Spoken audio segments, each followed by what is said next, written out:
Darren Milka Grady, l'ancien chef de Lady Di a confié au Daily Mail que la défunte royale avait réussi à battre la boulimie avant sa mort. Il affirme même bien plus, elle adorait la nourriture et lui demandait des petits plats qu'elle adorait plusieurs fois par semaine. Ce cuisinier britannique et auteur de cuisine, de 58 ans, a passé 15 ans dans la cuisine royale, donc 4 ans pour la princesse Diana. À cette époque, la maman du prince William et du prince Harry s'occupait de 119 organismes de bienfaisance et trouvait le temps d'aller à la salle de sport 3 fois par semaine.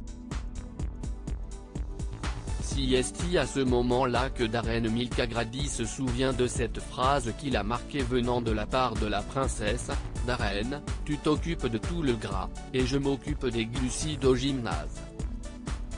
Elle venait alors de vaincre et d'affronter la boulimie. C'est sur ces mots que le cuisinier royal a changé son style de cuisine. Il voulait transformer ses plats en alimentation saine, sans utiliser de sauce lourde ni trop de matière grasse. La princesse Diana lui avait précisé qu'elle aimait les plats de légumes et de poissons mais qu'elle évitait les plats à base de bœuf. L'ancien chef royal, lors de son interview pour le Daily Mail, a surtout voulu appuyer sur l'idée fausse que les gens se faisaient de la princesse. S'il y avait une idée fausse, c'était qu'elle n'aimait pas la nourriture, elle l'a vraiment aimée. Lady Diana, l'amie du personnel pour Darren Milka Grady, la princesse Diana était vraiment une personne naturelle et spontanée qui a toujours été en avance sur son temps. Lady Di avait fait de la cuisine royale un endroit convivial, et un lieu de travail détendu pour le cuisinier. Si elle mangeait seule, elle venait souvent manger dans la cuisine et entrait pendant que je cuisinais.